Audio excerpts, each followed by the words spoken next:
তাই সবাই খেয়াল করিস, আমি আগের দিনের বিকৃতিটাকে আরেকবার একটু রিপিট করতেছি, তারপরে সামনে যাব। তো আমরা ওই স্থিতিস্থাপকতা নিয়ে পড়তেছিলাম। তো এখানে আহ, বিকৃতিটা কয়েক টাইপের হইতে পারে। তো যেমন এটা যদি জাস্ট একটা দৃঢ় অবলম্বন থেকে একটা, ধরলাম সোজা কোনো তার, এটা আর ব্যাসার্ধের কোনো একটা তার, জুম করে আঁকা এরকম একটা তার, যার ব্যাসার্ধ হচ্ছে আর, মানে এই প্রস্থচ্ছেদের ক্ষেত্রফল যে, এটার ব্যাসার্ধ হচ্ছে আর, আর হচ্ছে এই পুরা তারটার দৈর্ঘ্য হচ্ছে এল নট। এখন এটার উপরে যদি আমরা কোনো একটা ওয়েট ঝুলাই দেই এখানে, তাহলে এই তারটা একটু চেপে আসবে, একটু লম্বা হয়ে যাবে যখন, পাশ থেকে একটু চেপে আসবে। যদিও এই পাশ থেকে চেপে আসার ব্যাপারটা নিয়ে তোদের বইয়ে ওরকম কিছুই বলা নাই, তবে একটা তার যখন লম্বা হবে তখন তার আবার পাশ দিয়ে চেপে আসবে, ব্যাসার্ধ একটু কমে যাবে। ওকে, তাহলে এটার নিচে একটা ওয়েট ঝুলাই দেওয়া হয়েছিল,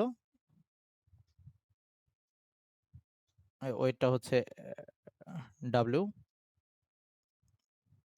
এই ডাব্লিউ ওয়েট দেওয়া, ঝুলাই দেওয়ার ফলে সে তার আগের অবস্থান থেকে কিছু দূর প্রসারিত হয়ে আসছে।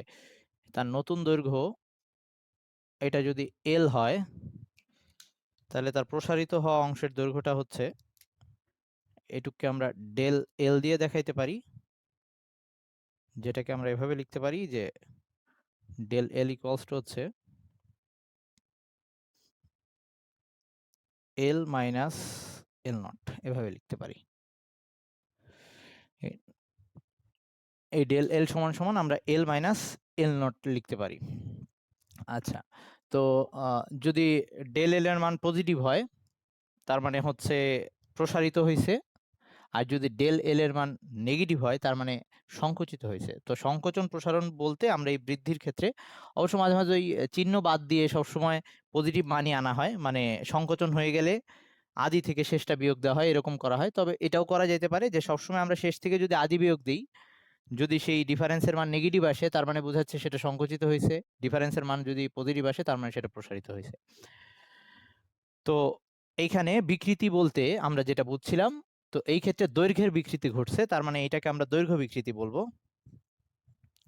দৈর্ঘ্য বিকৃতি বলবো। আর বিকৃতির মানে ছিল হচ্ছে আহ, একক মাত্রায় পরিবর্তন কত হয়েছে, তার মানে টোটাল এল নট দৈর্ঘ্যের জন্য, এল নট দৈর্ঘ্যের জন্য তার পরিবর্তন হয়েছে ডেল এল পরিমাণ, দৈর্ঘ্য বৃদ্ধি পাইছে, এটা হচ্ছে বৃদ্ধি হওয়া দৈর্ঘ্যের পরিমাণ। আর একক দৈর্ঘ্যের জন্য তাহলে কত হয়েছে, আই মিন এল নট দিয়ে ভাগ দেওয়া লাগবে। তার মানে একক দৈর্ঘ্যে দৈর্ঘ্যের পরিবর্তন কত হইলো, বা দৈর্ঘ্য কতখানি বৃদ্ধি পাইলো একক দৈর্ঘ্যে, সেটাকে আমরা দৈর্ঘ্য বিকৃতি বলতেছিলাম। তাহলে এটাকে আমরা এভাবে লিখতে পারবো, del L divided by L nought. Okay, এইটুকু নিয়ে আশা করি কারো কোনো কোশ্চেন নাই। এবার একইভাবে এই কেসটা যদি আমরা আয়তনের জন্য ঘটাই, এবার আমরা এই দৈর্ঘ্যের পরিবর্তে যদি আয়তনের জন্য এই ব্যাপারটা ঘটাই, একটা গ্যাস নিলাম, এই নিহা মুছবো, নিহা গেলি কই, আইসক্রিম খাইতে নাকি? এই নিহা মুছবো নাকি, কথা বলে না, আমি মুছে দিলাম। এবার শোন, এরকম একটা সিলিন্ডার, সিলিন্ডারে একটা গ্যাস রাখা আছে,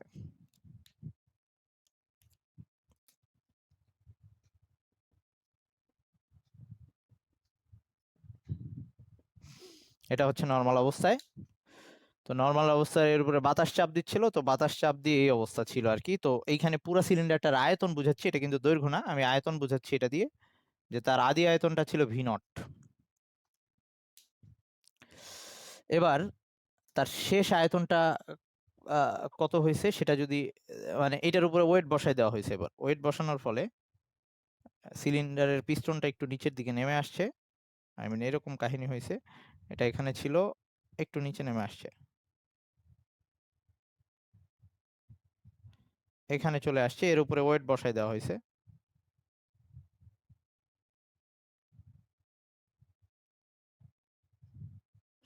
ওকে, তো ওয়েট বসানোর ফলে এটা একটু নিচে নেমে আসছে। তো নিচে এসে এখন এই সংকুচিত হয়ে গেছে গ্যাসটা। তো এবার গ্যাসের নতুন আয়তন হয়ে গেছে, এই আয়তনটাকে আমি ভি দিয়ে দেখাচ্ছি। তাহলে এই ক্ষেত্রে আবার যদি আয়তন বিকৃতি কতখানি হয়েছে, এই ক্ষেত্রে আয়তনের বিকৃতি ঘটছে। তো আয়তন বিকৃতি জিনিসটা যদি বের করতে চাই, আয়তন বিকৃতি,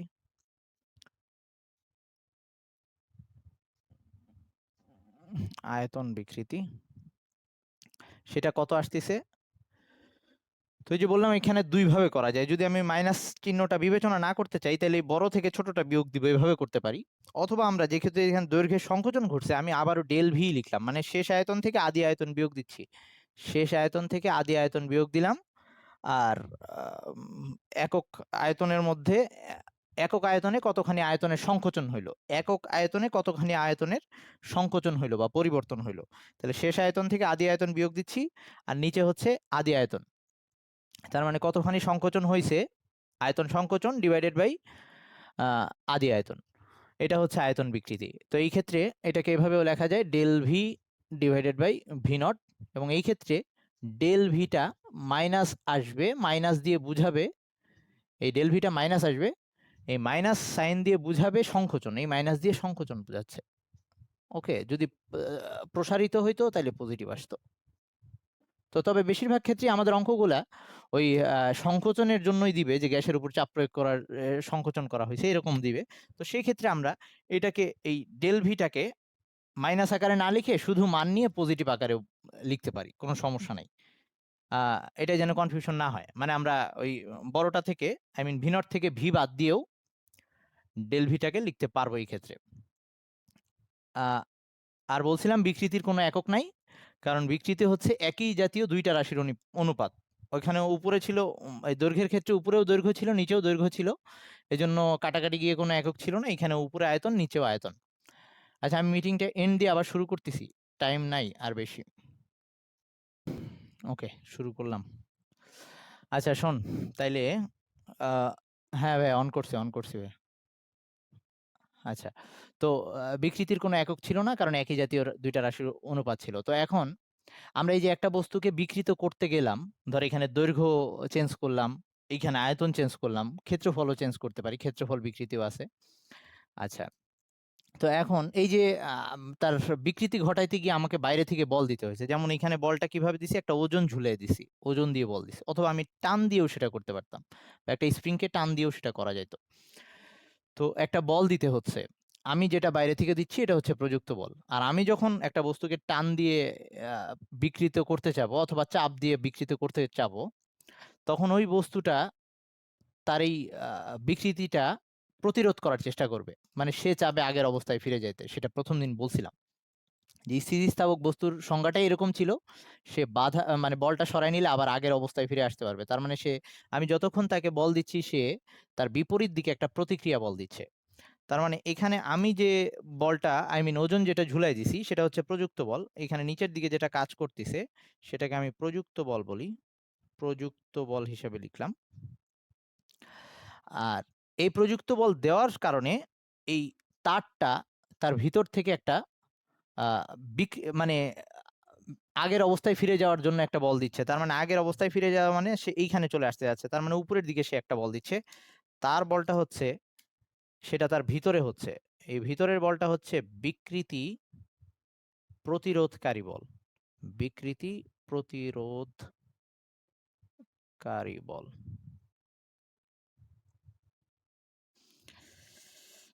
বা এটাকে প্রত্যয়ন বল বলে। তো এই ক্ষেত্রে একই অবস্থায় গ্যাসটাকে যখন আমি সংকোচন করতে যাচ্ছি, বাইরে থেকে যেটা দিচ্ছি, যে বলটা দিচ্ছি সেটা হচ্ছে প্রযুক্ত বল, আর ভিতর থেকে যে বলটা আসতেছে, গ্যাস চাচ্ছে আগের অবস্থায় ফিরে যাইতে, সেটা হচ্ছে বিকৃতি প্রতিরোধকারী বল। আচ্ছা, এইটুক সবার বোঝা হয়েছে কিনা? আচ্ছা, এখন এই দুইটা জিনিসই কিন্তু, এই দুইটা বলই একই ক্ষেত্রফলের উপরে ক্রিয়া করতেছে, এই যে এই প্রস্থচ্ছেদের ক্ষেত্রফলের উপরে। তো প্রস্থচ্ছেদের ক্ষেত্রফলটাকে আমরা এ দিয়ে দেখাচ্ছি, এই তারের প্রস্থচ্ছেদের ক্ষেত্রফলটা, সেটাকে আমরা এ দিয়ে দেখাচ্ছি।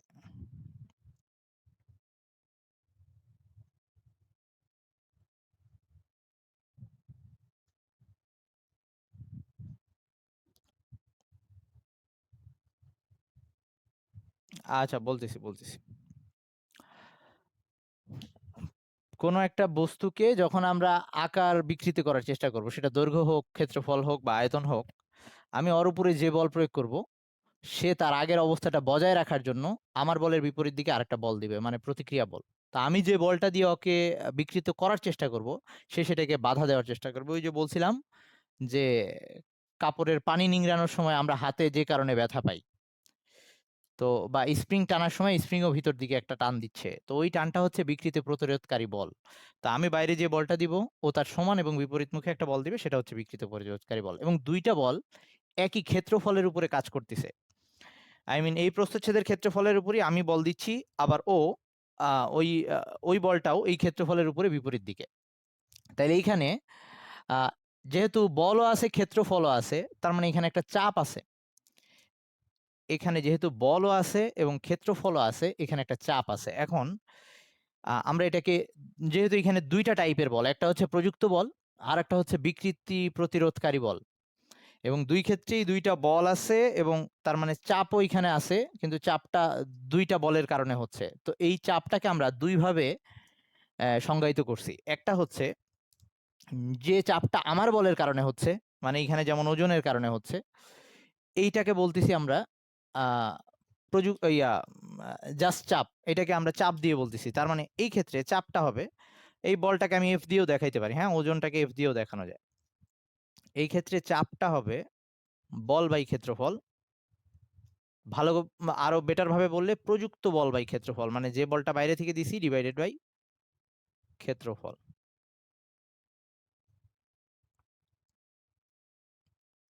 ধুর, উল্টা পাল্টা কিছু লিখলে বলিস কিন্তু, স্ক্রিনশট নেওয়ার আগে। ওকে, প্রযুক্ত বল বাই ক্ষেত্রফল। এটা কার কারণে ছিল? বাইরে থেকে আমি যে বল দিছি সেটা ওই এ ক্ষেত্রফলের উপরে। আচ্ছা, এখন ওই বস্তুটার ভিতরেও একটা বল উৎপন্ন হয়েছে, সেটাকে আমরা বিকৃতি প্রতিরোধকারী বল বলতেছি, সেটাও একই ক্ষেত্রফলের উপরে। তো ওইটার নামটা চাপ না বলে, যাতে আমরা এটাকে আলাদা করতে পারি, ওইটাও একটা বল বাই ক্ষেত্রফল, কিন্তু ওটাকে আমরা আর একটা নতুন নাম দিচ্ছি। সেই নামটা হচ্ছে পীড়ন বাই স্ট্রেস। একটা হচ্ছে প্রেসার আর একটা হচ্ছে স্ট্রেস। পীড়নটা কাকে বলতেছি? এই বলটাকে, বিকৃতি প্রতিরোধকারী বল, বিকৃতি প্রতিরোধ প্রতিরোধী বল দিয়ে দিলাম, প্রতিরোধী বল। আর ডিভাইডেড বাই ক্ষেত্রফল। ক্ষেত্রফল কিন্তু দুই ক্ষেত্রে একই। ওকে, তার মানে চাপ আর পীড়ন এক্স্যাক্টলি একই জিনিস, কিন্তু একটা বাইরে আর একটা ভেতরে, কিন্তু মানে দুইটাই সেম। কারণ আমি যে পরিমাণ বল দিব, ও ভিতরে বিকৃতি প্রতিরোধকারী বলটা সেম হবে। তো দুই ক্ষেত্রেই তার মানে চাপ আর পীড়ন একই জিনিস, কিন্তু নাম এক ডিফারেন্ট করে দিছি। একটা হচ্ছে আমার বলের কারণে সৃষ্টি হয়েছে, আর একটা তার ভিতরের বলের কারণে সৃষ্টি হয়েছে। সবাই কি এই জিনিসটা ক্লিয়ার হয়েছিস কিনা? তো আমার বল যদি এফ এফ দিয়ে বলি, আমার বল আর তার বল সমান, এখানে যদি ডাব্লিউ দিয়ে লিখছি, এটাকে যদি আমি এফ দিয়ে বলি, এখন এফ দিয়ে বলি, তাইলে যেহেতু দুইটা একই জিনিস, তো আমি এটাকেও যা লিখতে পারবো ওটাকেও তাই লিখতে পারবো। এটাও এফ বাই এ, এটাও এফ বাই এ।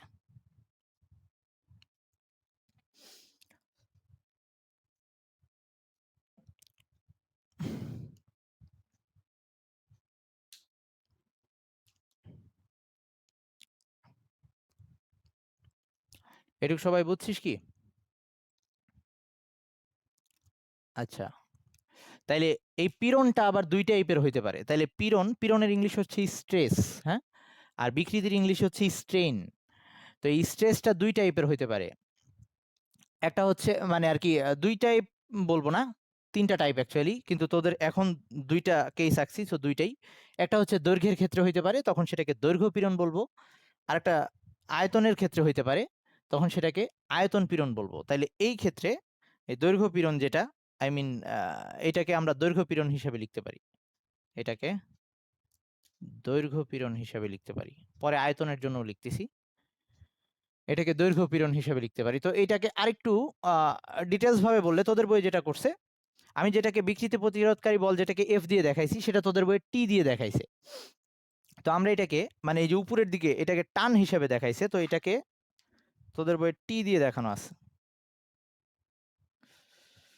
এই উপরের দিকে টি দিয়ে দেখানো আছে, সো এই দৈর্ঘ্য পীড়নটাকে আমরা টি বাই এ লিখে দিলাম বইয়ের সাথে মিলে। এটা কোনো সমস্যা না, আমি টি দিয়েও লিখতে পারি, এফ দিয়েও লিখতে পারি, যা ইচ্ছা লেখা যায়। তোদের বইয়ে সেটাকে টান বল দিয়ে দেখানো আছে, এই জন্য টি দিয়ে দেখাইলাম।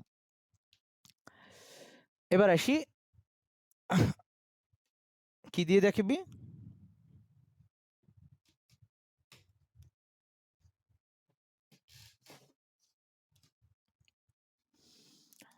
ওকে, এবার শোন, তো এই টানটা কিসের কারণে আসছে?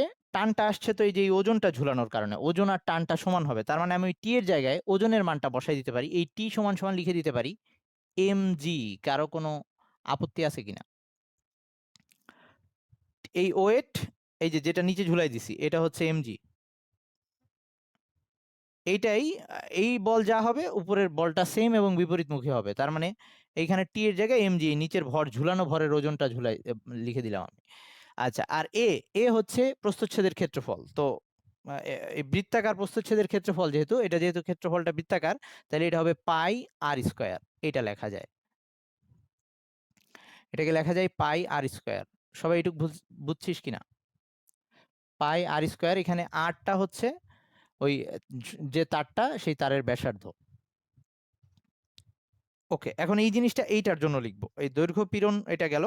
এবার আমরা এটা আয়তন পীড়নের জন্য যদি লিখতে চাই, তাহলে আমি একটু এইটা মুছে দিচ্ছি।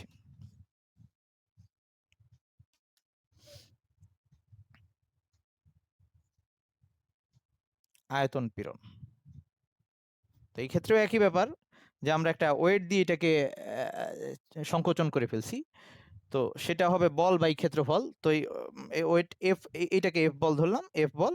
আর এই পিস্টনটা, এই পিস্টনের প্রস্থচ্ছেদের ক্ষেত্রফল, পিস্টন কিন্তু সার্কুলার।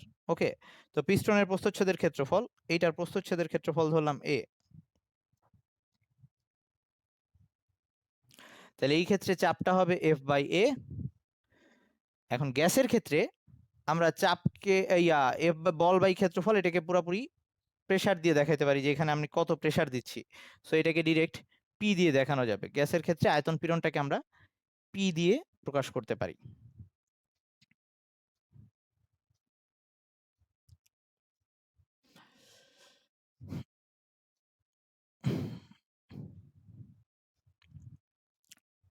সবার কি এটুক হয়েছে রে?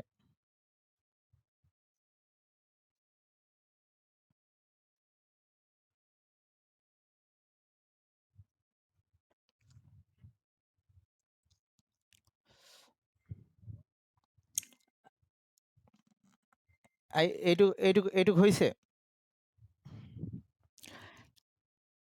আচ্ছা শোন এখন,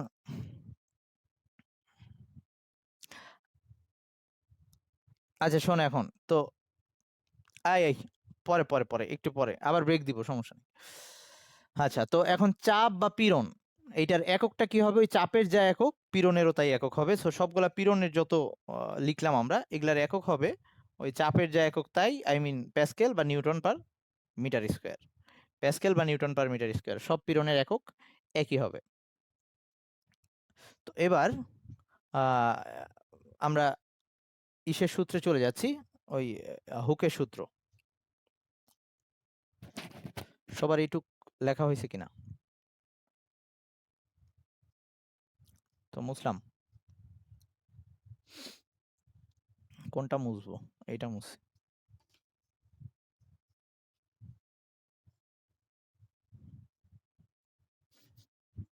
একটু দরকার হবে বাকি জিনিসগুলা। আচ্ছা,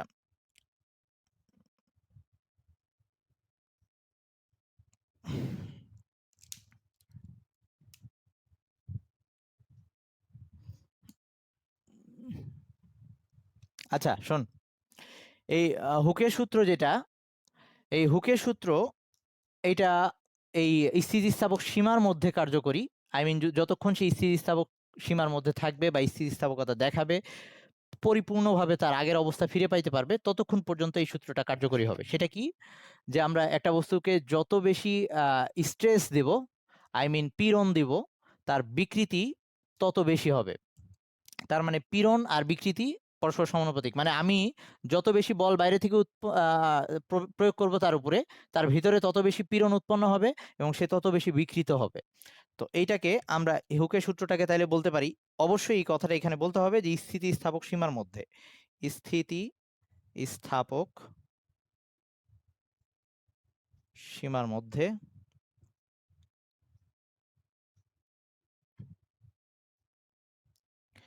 পীড়ন সমানুপাতিক বিকৃতি, মানে পীড়ন আর বিকৃতি পরস্পরের সমানুপাতিক। স্থিতিস্থাপক সীমার মধ্যে পীড়ন আর বিকৃতি পরস্পরের সমানুপাতিক।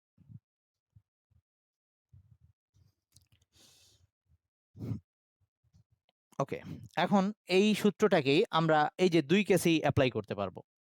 তো যদি ওকে আগে আরেকটু ইয়ে লিখে নেই, এইটাকে যদি আমরা সমানুপাতিক সাইনটা উঠাই দিতে চাই তাহলে এখানে একটা ধ্রুবক নিয়ে আসা লাগবে, সেই ধ্রুবক ইনটু বিকৃতি। তার মানে স্থিতিস্থাপক সীমার মধ্যে আমি যদি পীড়ন আর বিকৃতির অনুপাত করি, পীড়ন ডিভাইডেড বাই বিকৃতি, এটার অনুপাত করি, এটা সবসময় একটা ধ্রুব সংখ্যা আসবে। তার মানে একই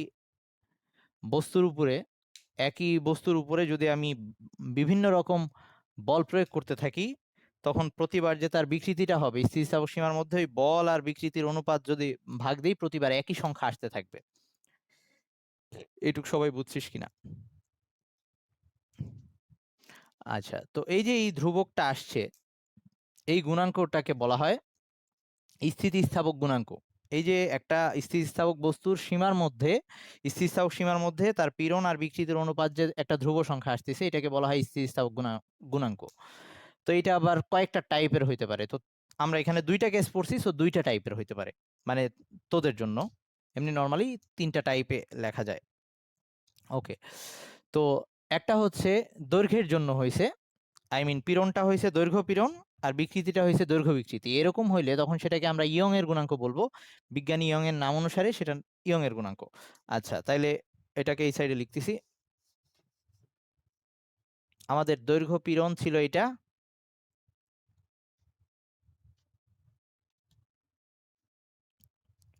আমার তো এখনো বয়স আসে নাই রে, আসলে না বলতে পারবো।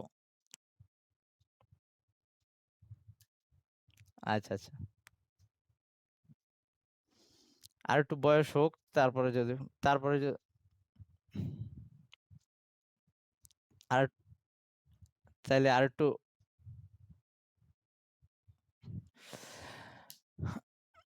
আচ্ছা, আমি কিন্তু খুব লজ্জা পাচ্ছি। ওকে আচ্ছা, ওকে ওকে এবার তো এবার তো এটাকে আমরা স্থিতিস্থাপক গুণাঙ্ক বলতে পারি। তো স্থিতিস্থাপক গুণাঙ্কটা এই ক্ষেত্রে দুই টাইপের, একটা হচ্ছে ইয়ং এর গুণাঙ্ক,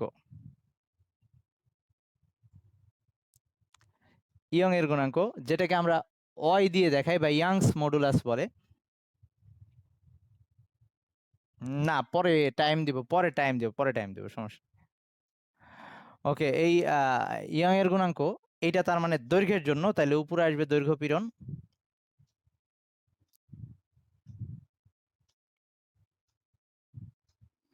আর এটা হচ্ছে দৈর্ঘ্য বিকৃতি।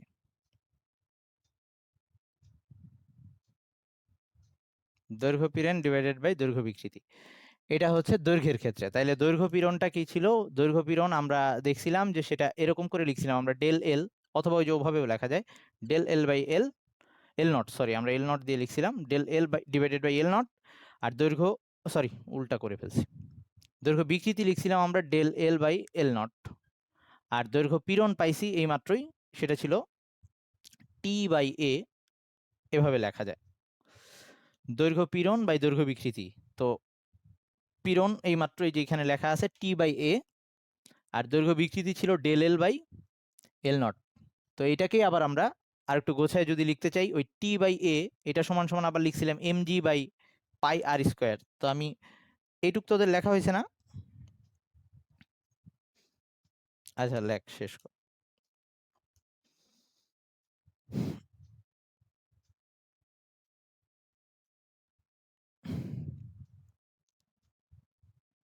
তাহলে এটা মুছলাম।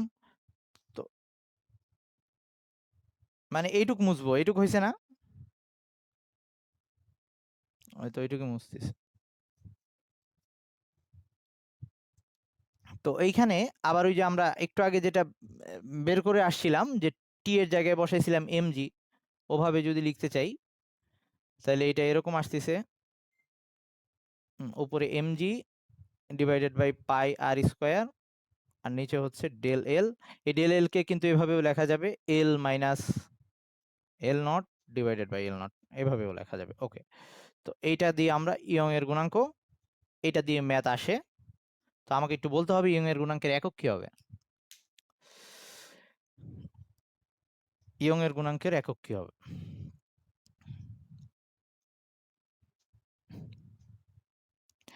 আচ্ছা দেখ, এখান থেকে ইয়ং এর গুণাঙ্ক ছিল পীড়ন আর বিকৃতির অনুপাত। যেহেতু বিকৃতির কোনো একক নাই, সো পীড়নের যা একক ইয়ং এর গুণাঙ্কের এককও তাই হবে। তার মানে এইটাও একক হবে নিউটন পার মিটার স্কোয়ার, মানে পীড়নের যা একক ছিল তাই নিউটন পার মিটার স্কোয়ার। ওকে, এইটুক হয়েছে।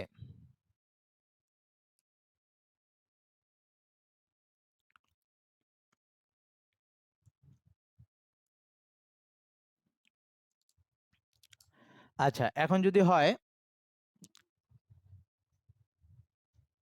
হ্যাঁ যেহেতু এটার কোনো একক নাই, এই পীড়নের এককটাই হবে। ওকে, আচ্ছা, তো এই ইয়ং এর গুণাঙ্ক আমাদের কি বলে দিবে অ্যাকচুয়ালি?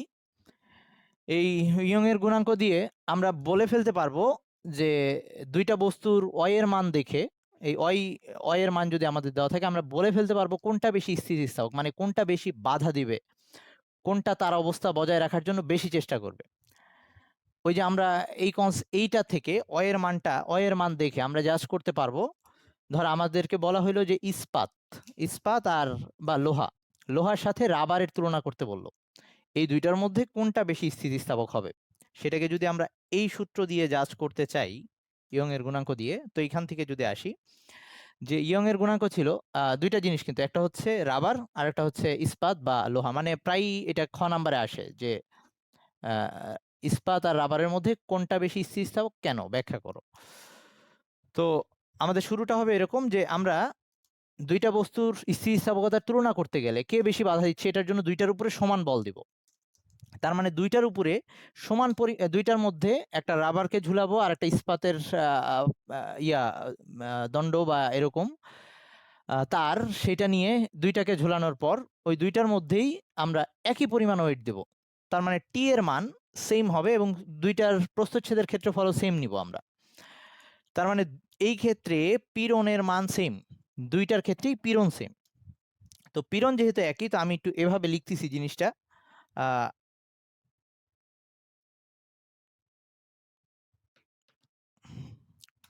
একটা হচ্ছে, তাহলে কোশ্চেনটা কিন্তু এটা ছিল যে রাবার আর ইস্পাতের মধ্যে। তো একটা হচ্ছে ইস্পাতের জন্য এটা এস দিয়ে স্টিল, আর একটা হচ্ছে রাবারের জন্য আর দিয়ে রাবার বুঝাইলাম। তো এই দুইটার জন্য আমরা ইয়ং এর গুণাঙ্কটা একটু জাজ করার চেষ্টা করি। তো দুই ক্ষেত্রেই সেম পরিমাণ বল দিচ্ছি, তার মানে টি সমান দুই ক্ষেত্রে একই ব্যাসার্ধের দুইটা, আই মিন ওই ইস্পাত আর রাবার দুইটা একই ব্যাসার্ধের নিছি। তো সেটা হচ্ছে দৈর্ঘ্য আর ব্যাসার্ধ একই, তাহলে এ সেম। তার মানে এইখানেও টি ডিভাইডেড বাই এ যেটা সেটা সেম হবে।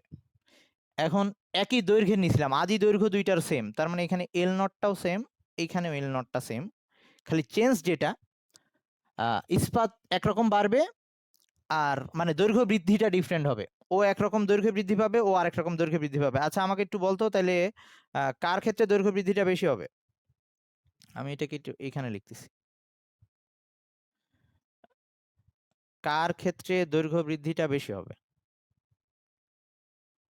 অবশ্যই রাবারের ক্ষেত্রে দৈর্ঘ্য বৃদ্ধিটা বেশি হবে। তো রাবারের ক্ষেত্রে যে দৈর্ঘ্য বৃদ্ধি সেটাকে আমি এভাবে লিখলাম ডেল এল আর, আর ওর ক্ষেত্রে যে দৈর্ঘ্য বৃদ্ধিটা হয়েছে সেটাকে লিখলাম del L S.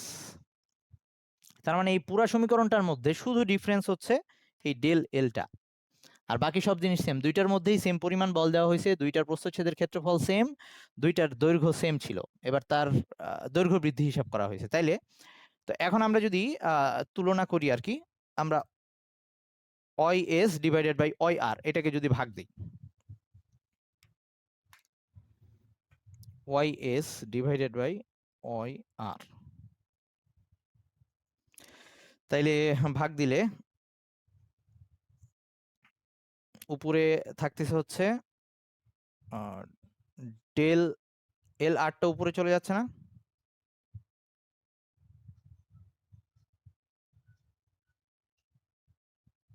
Del L আর উপরে চলে যাচ্ছে, আর নিচে আসতেছে ডেল এল এস। দেখ এটুক সবাই বুঝছিস কিনা? যদি ভাগ দেই ডেল এল আরটা উপরে চলে যাবে আর ডেল এল এসটা নিচে চলে আসবে।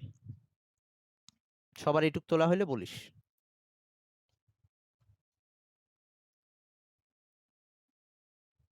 আচ্ছা তাহলে এইবার না, ও নাকি ঘুম থেকে উঠতে পারে না। তাইলে আমরা বলে ফেললাম যে রাবারের ক্ষেত্রে দৈর্ঘ্য বৃদ্ধি বেশি হবে আর ইস্পাতের ক্ষেত্রে দৈর্ঘ্য বৃদ্ধি কম হবে, এটাই নর্মাল। তাইলে যেহেতু যেহেতু del L R is greater than del L S, যেহেতু উপরেরটা বড় নিচেরটা ছোট, তার মানে এই অনুপাতটা একের থেকে বড়। একের থেকে বড় আসা মানে কি, লব আর হরের অনুপাত একের থেকে বড় আসছে, তার মানে লবটা বড় ছিল। সুতরাং Y S is greater than Y R. তার মানে যার ইয়ং এর গুণাঙ্ক বেশি তার বাধা দেওয়ার ক্ষমতা তত বেশি, আই মিন সে বিকৃতি প্রতিরোধ ক্ষমতা দেখাবে তত বেশি। ইস্পাত বেশি পরিমাণে বিকৃতি প্রতিরোধ ক্ষমতা দেখাচ্ছে, তার মানে ইস্পাতের স্থিতিস্থাপকতা রাবারের চেয়ে বেশি। তো ফাইনাল কথাটা এটা দাঁড়াচ্ছে যে সুতরাং ইস্পাতের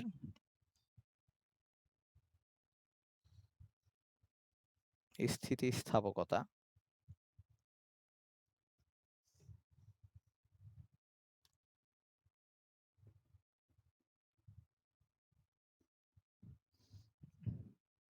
রাবারের চেয়ে বেশি।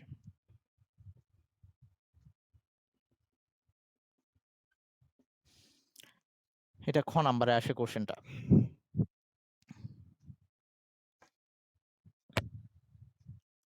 তার মানে অয়ের মান যত বড় হবে সেই বস্তু তত বেশি স্থিতিস্থাপক হবে।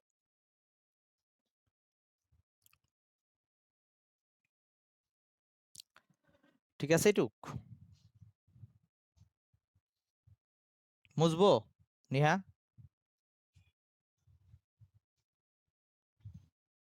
কতক্ষণ আছে নিহা বললি?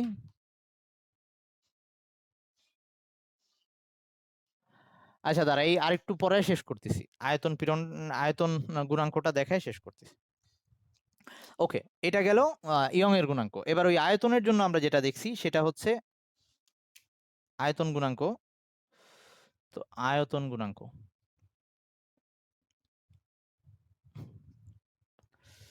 সেটাকে আমরা বি দিয়ে, বাল্ক মডুলাস বলে, বি দিয়ে দেখায়।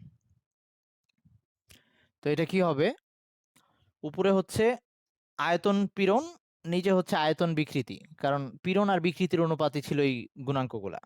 তাহলে এটা আরেকটা স্থিতিস্থাপক গুণাঙ্ক যেহেতু, তার মানে উপরে আসবে আয়তন পীড়ন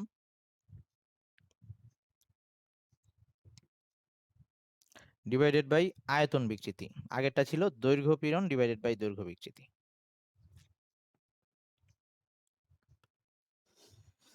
তো অলরেডি আমরা আয়তন পীড়ন কত হয় সেটা দেখে আসছিলাম, যে আয়তন পীড়নকে আমরা এফ বাই এ বা পি দিয়ে লিখছিলাম। তো আয়তন পীড়নটা হচ্ছে এফ বাই এ বা পি দিয়ে লিখতে পারি। আর বিকৃতি এখানেই লেখা আছে, সেটা ছিল del V divided by V nought. এটাকেই চাইলে আমি এই আয়তন পীড়ন এই গুণাঙ্কটা যদি লিখতে চাই তাহলে এফ বাই এ, এটাকে পি দিয়ে লিখি। আর এই ডেল ভিটাকে বললাম যে সবসময় যে পজিটিভ মান দিয়ে যদি লিখি, তাহলে এখানে যেহেতু সংকোচন হয়েছে, তাহলে আমি আদিতে আয়তনটা বেশি ছিল, ভি নট মাইনাস ভি লিখলাম, ভি নট মাইনাস ভি লিখলাম। ব্যাপার কিন্তু একই, যাতে বি এর মানটা পজিটিভ আসে আর কি। তোর অঙ্ক করার সময় বি এর মানটা ওরকম এভাবেই করিস, কারণ সবসময় সংকোচনের অঙ্কগুলাই বেশিরভাগ ক্ষেত্রে আসবে। আচ্ছা, এইটুকু হয়েছে সবার? আচ্ছা, এবার একটা গ্যাস কত বেশি সংকোচনশীল, আই মিন তাকে চাপ প্রয়োগ করে কতটা সহজে সংকোচন করা যায়, এই জিনিসটাকে বলা হয় তার সংকোচনশীল গুণাঙ্ক অথবা সংনম্যতা। আচ্ছা, বা কম্প্রেসিবিলিটি এভাবে বলে। আচ্ছা, আমাকে একটু বল, আগেরবার ইয়ং এর গুণাঙ্ক যত বেশি ছিল, ইয়ং এর গুণাঙ্ক যত বেশি ছিল তার বিকৃতি প্রতিরোধকারী বল তত বেশি ছিল, মানে সে সহজে তার দৈর্ঘ্যটাকে বাড়াইতে দিত না, তাই কি না? তাইলে যার আয়তন গুণাঙ্ক বেশি, যার আয়তন গুণাঙ্ক বি এর মান যত বেশি, সেও বাধা দিবে, সহজে তাকে চাপায় ফেলতে দিবে না, তাই কি না? আচ্ছা, তার মানে যার বি বেশি তার সংকোচনশীলতা কম হবে না বেশি হবে? যার বি বেশি তার সংকোচনশীলতা কম হবে, তার মানে এই সংকোচনশীলতার সাথে বি এর সম্পর্কটা কেমন, ব্যস্তানুপাতিক না? ওকে, তাহলে এই সংকোচনশীলতা গুণাঙ্ক, যেটাকে আমরা সংনম্যতা বা সংকোচনশীলতা গুণাঙ্ক বলতেছি, হ্যাঁ, সংনম্যতা অথবা সংকোচনশীলতা গুণাঙ্ক, বা ইংলিশে কম্প্রেসিবিলিটি বলে। এটাকে আমরা কে দিয়ে দেখাই। তো এই কে যেহেতু বি এর ব্যস্তানুপাতিক, তাহলে কে ইকুয়ালস টু হবে 1/b, বাল্ক মডুলাসের উল্টা। আচ্ছা, এবার আসি, ওই বি এর এককটাও কিন্তু ইয়া ছিল, উপরে ছিল পীড়ন, নিচে বিকৃতি, মানে ওটাও কিন্তু নিউটন পার, বি এর এককটাও কিন্তু নিউটন পার মিটার স্কোয়ার ছিল। তাহলে কে এর একক কি হবে, মানে নিউটন পার মিটার স্কোয়ারের উল্টাটা হবে আর কি, পার নিউটন, সরি এটা কি লিখছি, নিউটন পার মিটার স্কোয়ার, আর এটা হবে per newton metre square, I mean pascal inverse আর কি, প্যাসকেল ইনভার্স। ওকে, এবার যার কে এর মান বেশি তার বি কম, অর্থাৎ তার বাধা দেওয়ার ক্ষমতা কম, তার মানে তার সংকোচনশীলতা বেশি। যার কে যত বেশি হবে সেই গ্যাসটা তত বেশি সংকোচনশীল, তাকে সহজে অল্প চাপ দিয়ে কম্প্রেস করে ফেলা যাবে। আজকে মনে হয় এই পর্যন্ত রাখা উচিত না? যদিও আর একটা পয়েন্ট বাকি, তবে ওইটা বলতে গিয়ে আরো একটু কথা বলতে হবে। আচ্ছা, আমি স্ক্রিন রেকর্ডার অফ করতেছি, এই পর্যন্ত থাকলো।